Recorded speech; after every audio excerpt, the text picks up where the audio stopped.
Hi darlings, this is the Soul Queen. Welcome to the Dr. Michaels Show. Today we're having a honest and empowering conversation about something that affects so many people, but isn't always talked about with the care and nuance it deserves. Life as a plus-size individual. We're diving into the real experiences, the highs, the lows, the trials, and the challenges of living in a world that often puts appearance before authenticity. Our guest today is a beautiful, confident, and inspiring woman who's here to share her truth. She's more than a label, more than a size.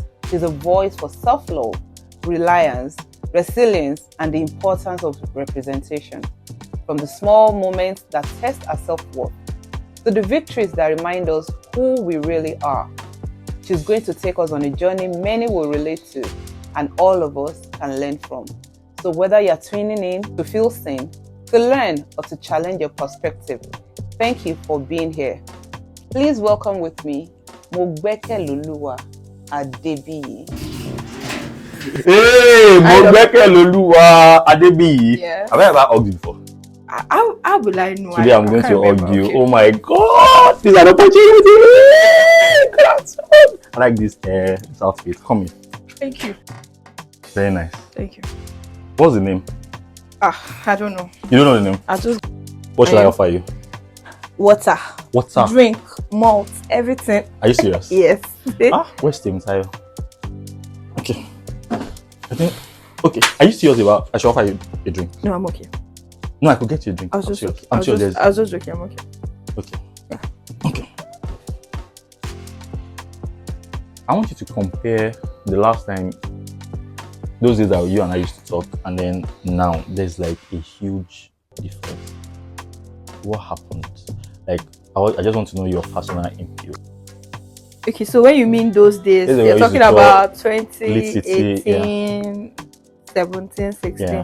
First thing that changed, I'm all grown up. I was a young girl that time. Right. And now my age, that's the first thing that increased. So it would be stupid to still be at that level at this age that I am at. Then I think maybe life experiences, so many things have happened, the good, bad, and ugly. So everything sums up and has brought me to this stage that I am. That reminds me, I had a chat with a woman this morning, and she said something happens to women when they are 30. Like, they just change. Like, they no longer they're no longer bothered about what people think, and it's like something happens. Because I conducted a survey like some years ago. Like, do women change up once they become 30? And a lot of people say yes. Is that true? Okay, so I clocked in to the 30 some years ago. Right. And I just think that you get to a point in life where you realize that the life is yours. You understand? Like, it is my life. Right. And that if anything is going to happen, whether it is good, whether it is bad, it's going to happen to just you. Every other person can feel like, oh, I understand you, but no, it's your life. If I fall down now and I get injured, I would suffer the pain. I bet no matter how much you love me and you are trying to say, oh, let me help you buy drugs, do anything, you won't bear the whole one. So I think he just, at that age, you just realized that all the years of trying to please people, trying to get people to be on your side, all of those things don't matter. Wow. At the end of the day, it's just you. The most important person in this equation is you. You realize that if people pass, in a few months, everybody is going to move on. In fact, on the day the person passed, they'll be begging you to eat, like you will eat. It's the person that passed that will not eat. So it really is your life. So I think until everybody gets to this stage where you know that this life is mine, whatever happens to it is mine, I need to make the decisions that would please me, not please every other person around you. I think when you get to that stage, voila, you're good. But why do you guys wait till you are 30? Okay, I think for me, I think a lot of times you need to work your way through learning these things. I believe that the next generation, the people that are currently in their 20s, they are doing way better than we did during our own period of time. Major reason is that a lot of things that they won't tell you is not everywhere. So these people know these stuff. You see a 23-year-old person, when that person says no, it means no.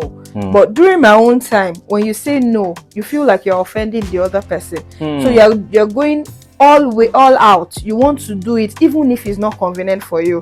But you'll find most young people, they are not interested in doing it, and they are not going to do it. Do you understand? Because they are aware. That is, I think I'll call it self-awareness. They are aware that they are actually important in the equation of things. You get? So I think that's one of the major issues. I don't know if I'm answering your question. Do you have regrets? No, I don't. How come? Okay, I've made several mistakes in my life. You understand? And I don't have regrets. I don't have regrets because every single thing that has happened from the beginning up until now is what is making me become this person that I am right now. Why? So why would I have regrets? There was a time when I used to look back and I'd be like, oh, I should not have done it like this. But no, if I didn't do it like that, I would not have made the kind of mistake, maybe some of the mistakes that I've made, and it would have not, I won't be where I am today. Do you understand? Yeah. So I am a sum up of all of my experiences. Wow. The truth is, there are some things I would never do again. A lot of people are shocked. I still see people that will say, oh, you're not this, you're not. It's my life. If you are calling my phone, I can decide not to pick. That's true. I don't care. You can send me. I have people that have sent me messages that I did not respond to. It's my life. I don't, So I don't have regrets for anything that I might have done. The ones that were good, thank God. The bad, I learned. I will not do things that way again. But no regrets, no in my book.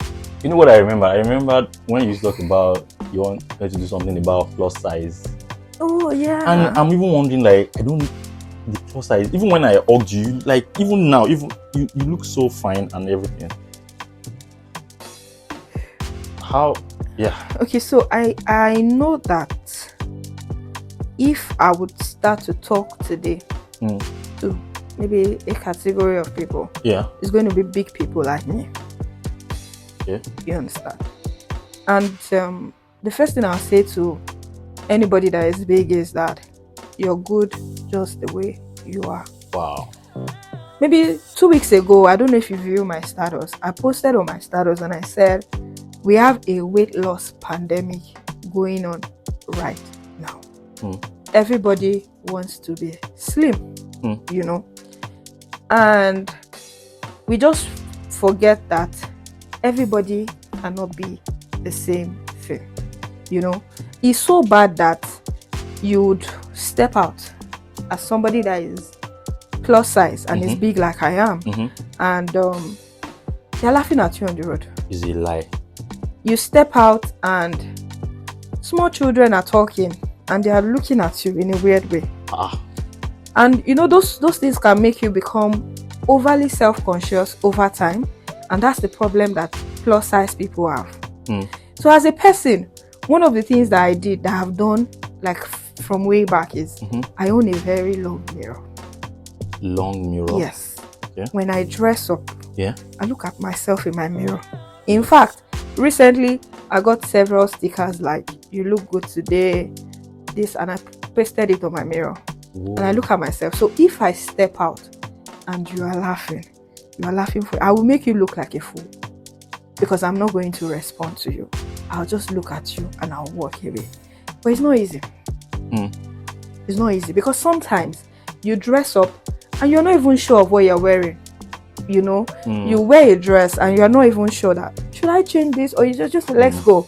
So when you go out, you're now looking at somebody that's staring at you in a very strange way. So you're wondering, is this person looking at me because of my dress? You know, that kind of thing. Or, you know, it's bad if you are using public transport. Like you're not driving, you know. There are times when I use public transport and I enter into a keke and they say pay for 2 people. You know, before I used to feel, but recently my dad will now say, if I now come back, I'll call my dad or my mom and I'm ranting, and they'll be like, no, you know, you pay, you're a big girl, you're this, you're that. So one of the things that I did that helped me is, if I enter into your keke space, I'll just tell you, don't carry any other person. If there's no, and I will go, you know. So people also have the mentality that because you are big and because they know that big people are not so confident, they want to take advantage of you. So something that is a transport fare that is supposed to be 200, they'll say it's 400. You do that kind of thing to me, it's okay, I'll pay and I'll move.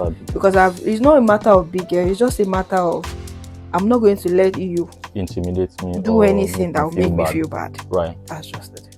So if I want to, I still feel like I want to do something for plus. I still feel like I should be doing something that when we used to do it, when we used that. I don't have to talk about it. 4 years. That's 4 times 365 days. When? God, when? Doctor, you don't know God, that. I beg. You don't know that. As a person, if you want to if you say you want to do something and you start it, it takes God's grace. So it's not always easy like that. So many things. One of the things I want to do is plus size clothing. I used to, anybody that is my friend would know that is something that I want to do, and I have said it that I will do it, and it's going to be so bad that if you are slim, don't come to my store. Oh shit. That's what I'm not going to be one of those people that will be, oh, let's mix it up. I'm not even going to do for a size 16 or 18. I'm really talking about the really big people, because we need to, you know, do something. I remember when I gained admission to study law. The truth is, I usually tell my mom, I'll say, I was not as big as I am right now back then. But yes, I was not as big as I am back then. I was not as I see my pictures, you know, but at that time, everybody still made me feel like I was too big. You know, sometimes that's the problem. You know, that's the problem. When you overly make, my aunt said something to me, I think like 5 or 6 years ago, and it changed my perspective.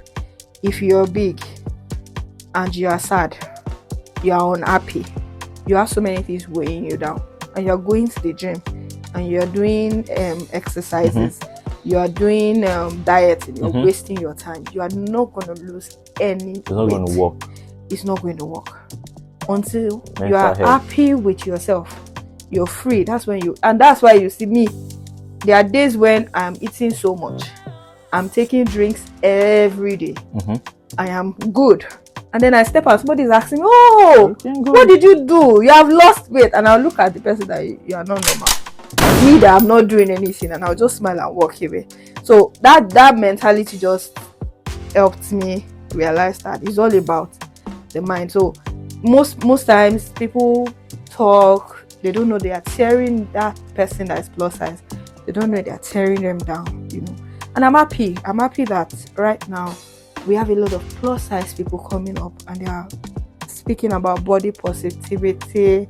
Everybody, you know, I'm happy that you step out and you see there's a stereotype that when you're plus size, there are so many things you can't wear.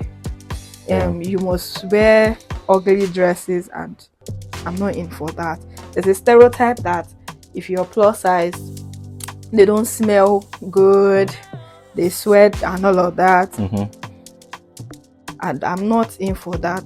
You know, you will never catch me on fresh. So, but really, you are looking good. So that's your secret. You look at the mirror. You have. I'm just. Let's say I'm just okay with. I'm just okay with who I am right now. You know, I am happy with myself. I love my body. If I want to exercise, it's none of your business.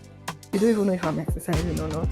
I'm not going to do anything to myself because of what you want to say. I've seen moments when I'll tell my mom that I'm not going to that place, so because the amount is, I just remove myself from situations that will make me question myself. Right. This question I'm about to ask, I'm really happy that Profile Africa is capturing it. Like, a lot of guys are not aware that even ladies you are usually conscious of their bodies, and to carry boobs and bomb, many guys just feel, it's a good thing now. But many guys are not aware that, like, ladies feel shy. They're always conscious of how they look and dress like that. Can you talk about how ladies feel, maybe initially before they now own what their bodies, and then they start carrying it about? You can even use your personal experience in relationships, in regards to relationship with guys. Yes. Okay, so I'll say a lot of guys are cowards. I have a reason why I'm saying that. What happened? What did you do? So I am plus sized. Yeah. And I have my fair share. For those of us that like big things. I have my fair share. Big things, they more like. Oh, I've had fair share of male friendships. Well, sorry. You understand? You see, guys, actually, there are guys that like their women big. I have examples of older people that are married to very big people. Maybe some of those examples made me realize that there's nothing wrong with me early on in my life. In Abeokuta, in my church in Abeokuta, Barrister Bolade, I think he's the current MBA chairman in Ogun State. His wife is a nurse and she's big. And he loves his wife. But because of the stereotype, because of the everybody has to be slim to appear sexy, everybody has to be slim to look good, because of all of this, everybody, even though as a guy you like somebody that is big, you don't want to be seen outside with this big person because you feel like, because you feel like they'll make jest of me and all of that. So I've seen guys come to me to offer that we should be in something that will be like a secret relationship. You want to tell me you love me inside, but you don't want to say it outside. And it happens a lot. Now, plus size people are kind of vulnerable already because they have a feeling that they are not like the stereotype that everybody wants. So you find a lot of them accepting to do that kind of thing. You see people, recently I think I told somebody maybe sometime last year that you're telling me that you like big people. You understand? Like, you've always said it, that you like somebody that is big and all of that. Why is your wife slim? Now, you like somebody that is big. You go and marry somebody that is slim. You're not coming outside looking for all the slim big people to make as your. It doesn't just make sense. Men need to own up. They need to agree that this is what I want and this is who I want to be. My current partner, if you're slim and you work with him, I can't have issues with you. My sister Damilola, she can testify. If you are slim, you look like pancake to him, and he's not shy to say it. I've seen situations where he would be like, why is this? That kind of ease. He likes somebody that is big, and he's very open about it. Do you understand? This is what I want. This is what I want to be with. But you see them, I'll call those guys. That's why I said they are cowards. They don't like. They're feeling like, oh, what will my mother say? Is it your mother that will be with the person? Everybody has preferences. For example, some people would like very long nails. Some people would like short nails. Do you understand? Some people can't go out without makeup. Some of us won't even do makeup to go out. Do you understand? So everybody has different. God made us that way for a reason. We are different. You understand? What you like different from what I like. Your preferences supposed to be different from mine. Do you understand? Yeah. So we need to actually realize that, as in, with one, nobody can create anybody. Unfortunately, I am a big person. I've been big from when I was little. When I was in secondary school, I was already like a size 12. I was Whoa. big. You understand? I've always been bigger than my peers. That's how it has always been. And fortunately for me, my father told me that I'm answered prayers. He asked for a big baby. I remember there was a time when I did not want it, and my mommy had actually mentioned to me that my daddy was praying. Like, she called my daddy praying that she said she did not want it. Oh God, please take it away. And my mom was like, do you want to lose your life? And I'm like, no, I don't. I think that was the beginning of, But was there a particular reason why you wanted a big baby? He just he said I was answered prayers. That's what. And funny enough, my dad, if you can't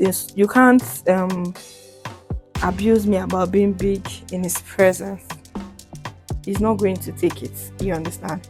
Somebody that one of the people that are very, very proud of me, very good man. Do you understand? So he's like that. And my late brother, oh no, that boy was seriously, he wants everybody to know that this is his sister. You know, that kind of person. So that's just it. But with guys, the issue that they have is they don't know what they want. You understand? They don't know what they want. Cheers to, or let me say kudos to guys that actually know what they want and they go for it. You get? If you want somebody that is big, take somebody that is big. Hold on to somebody that is big. Good. If you want somebody that is slim, stick to somebody that is slim. Don't marry somebody that is big and then you're forcing her to go to the gym. And then 2 years down the line, I'm also a lawyer by profession. Yeah. You guys are no longer talking to each other in the house. You are now outside looking for somebody that is slim just because you picked somebody that is big. You know? Or you pick somebody that is slim and then you're sleeping with every random big person around. So, but we also need to realize that there are some guys are stupid. They don't have feelings for you. They just want... Okay, it's just the sex. Yes, and so girls need to understand that they need to know the difference between sexual relationship and yes, serious. all of this. Yes. You mentioned daddy, and maybe like I know that there's a relationship between daddies and their daughters really help a lot in transforming the life. What would you say is like daddy's impact, the relationship between you and daddy? You talk about him a lot. How is it? He's a pastor now, or a deacon? You know, he's a pastor. Wait, what does it even feel like to be the daughter of a pastor? Oh, God. Okay, so I like this generation of pastors' kids. We are open about it now. But growing up, I think for a long time, I just wanted to be invisible. Especially when I left my parents' house for the first time to go to school, I didn't tell anybody that I was a pastor's kid, because the way they treat us at home as pastors' kids, I didn't want it to resonate anywhere. So I was looking for a church where nobody knows that I'm a pastor's kid. In fact, I didn't want to be a worker. I didn't want to work in church. I just wanted to come to church, be as invisible as possible and walk away. But it never worked for me, because I'm naturally somebody, because of the way I'm built. I won't even say just because I'm big. I think it's just me. If I enter into a space, if you spot me the first time, when you see me the second time, you remember that I've seen this person somewhere. So I already know that that's the kind of person I am. Now, being a pastor's kid, everybody believes that because you're a pastor's child, you are next to holy, you are next to being the perfect person. They've forgotten that we are all humans. Now, as an individual, one thing my father made us realize is that his salvation is not enough to take you as an individual to heaven. Wow. That was the first thing. The second thing is, I respect my dad for this, is he lets you make your decisions yourself. It was easy to talk to my parents. When you want to do something, daddy, I want to do this. He won't say, oh, by force, you must do it this way. He's going to let you know that this is how I feel, this is what I think you should do, or whatever you want to do it. Wow. Do you understand? So I think those things help. Being a pastor's kid is not, I feel like everybody should leave pastor's kids alone. We are just regular individuals too, trying to work our salvation with God by ourselves too. You would, at least as a pastor's child, you find a lot of people trying to run away, and you discover that they are being two-faced somehow. Somehow at home they have a particular personality at home, then another personality elsewhere, and it's because everybody just feels like, oh, pastor's kids, leave pastor's kids alone. Pastor's kids can mess up. Pastor's kids, they don't have to be perfect. You understand? Leave them alone. They are not. God called their father. God did not call them. As a person, I used to say that I don't think I want to marry a pastor. The responsibility is a lot. It's much. So what about daddy-daughter relationship? Oh, my if you because you talk about him a lot.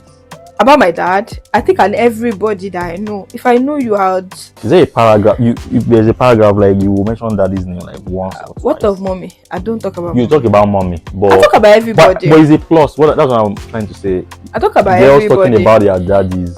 My dad is just a good man. Your mom is a woman now. My mom is a good woman. She's like your gender, but girls talking about their fathers is a lot. I have friends, and I don't think you have ever talked about him in a negative way.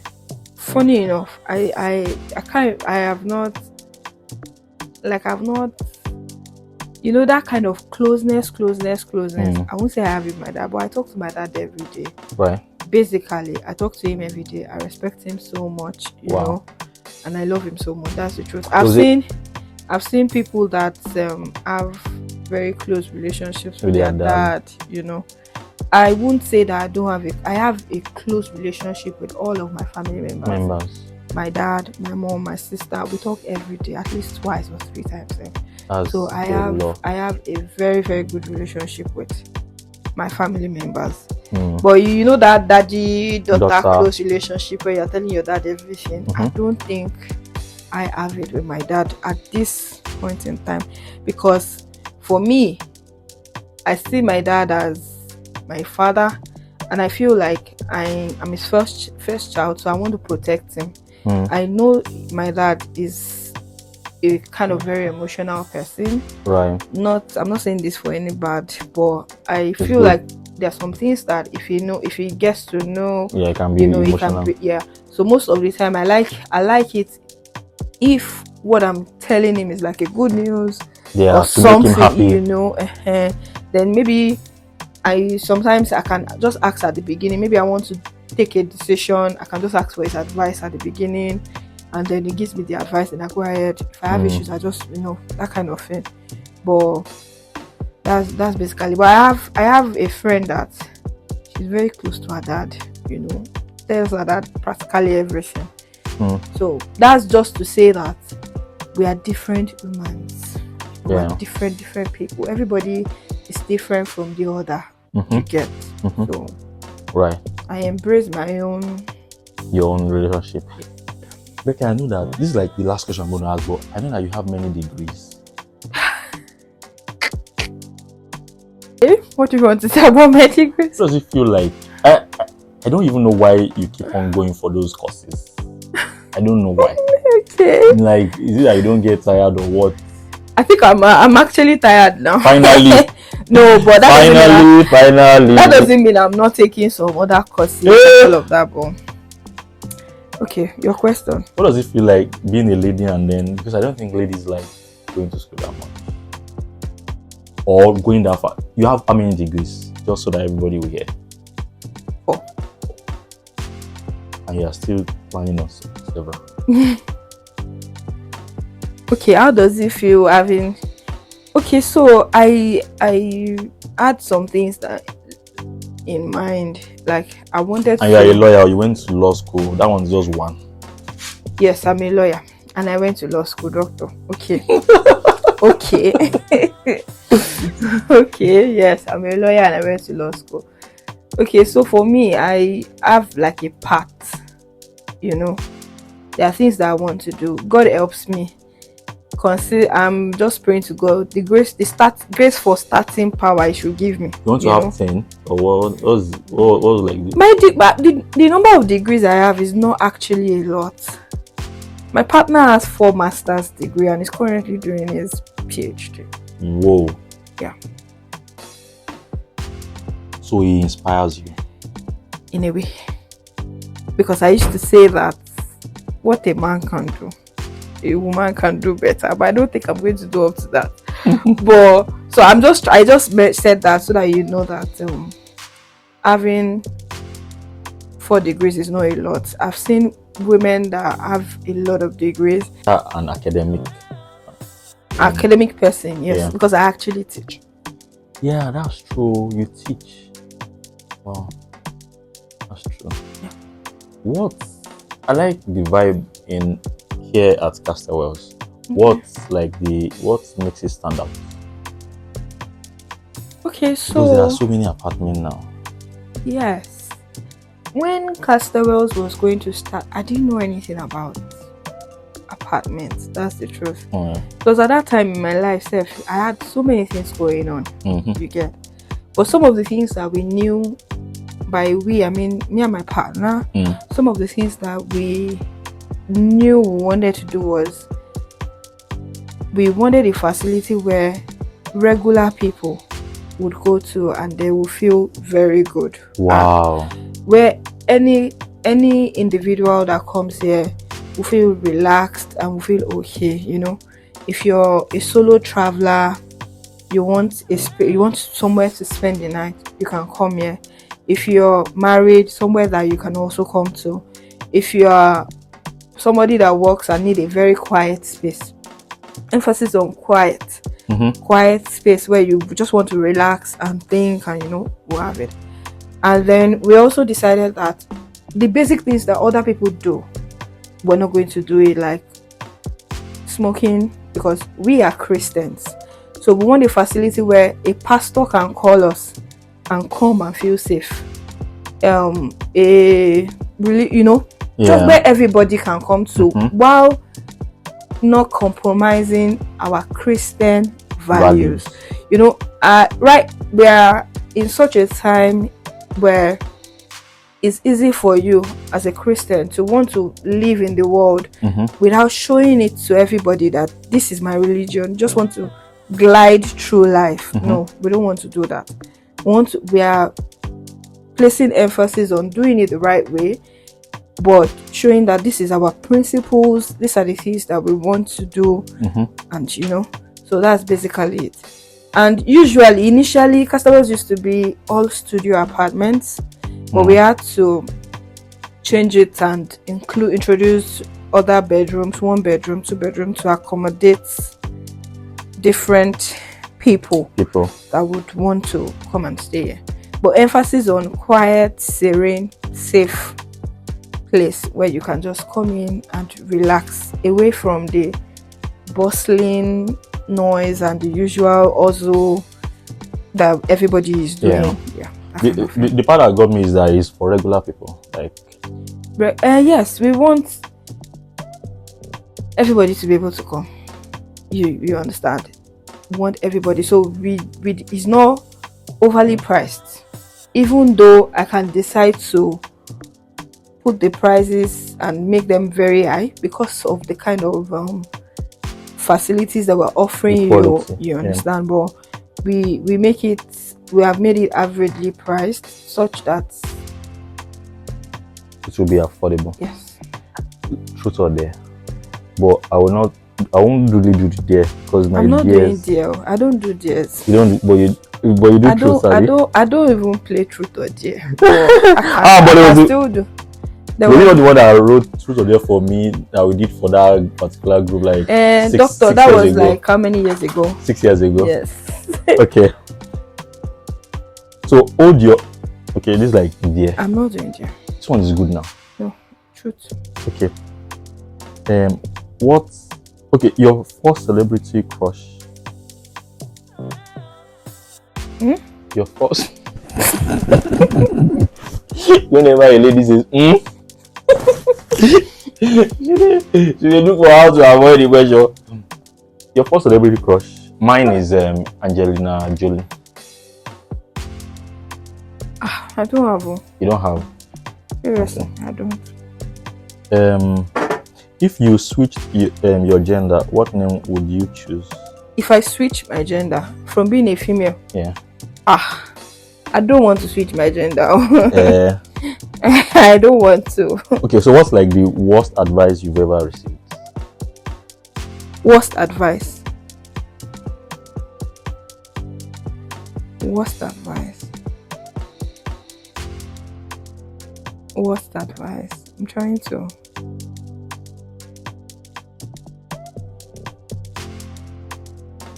Okay, maybe somebody that said I should make ewedu and you know ewedu jute leaves and drink it for 6 days straight. That I will lose. Do you know that I was about asking? There's this question here. Have you ever tried a food combination that sounded weird but tasted amazing? But that one did not taste that. No, I didn't even do it. The advice was I should do it so that I can lose a lot of weight, you know. And I just looked at her like, it's not your fault. So you're not planning, you are very okay like this? I exercise. That's the funniest thing. Oh. Even if I exercise so that I am healthy. Not so that I can lose weight. Awesome. Okay, so I want us to do a selfie. Okay, doctor.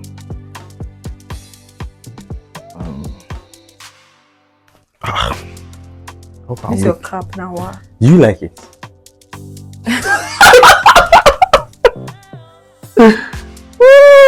This is your cap. So what do you think about Dr. Michaels' show? No, it's a video. Okay, so I have known Dr. Michaels for years, and I think that he's doing well. Oh, well done. Thank you. So you enjoyed yourself? Yes. All right. So picture, just a minute. Okay. My post is wasting. Right? Sorry. No, that one, the one. Oh. Oh.